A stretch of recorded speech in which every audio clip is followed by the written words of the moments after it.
In this session, let us learn about binomial distribution. Binomial distribution.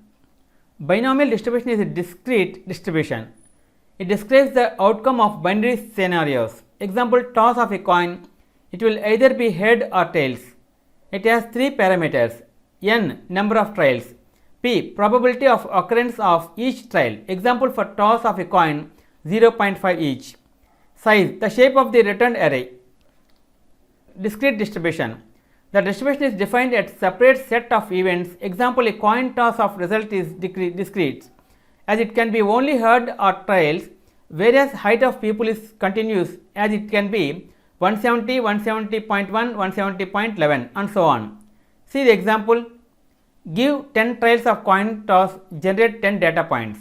See the result.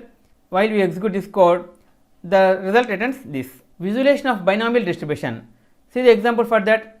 If you execute this code, the result returns this. Difference between normal and binomial distribution. The main difference is that normal distribution is continuous, whereas binomial is discrete. But if there are enough data points, it will be quite similar to normal distribution with certain IOC and scale. See, by executing this code, see binomial and normal, the result returns this. Okay friends, this is the end of part 20 binomial distribution. In next video, let us learn about another topic, Poisson distribution. If you like our program, please like, subscribe and press bell icon for our next part video updates.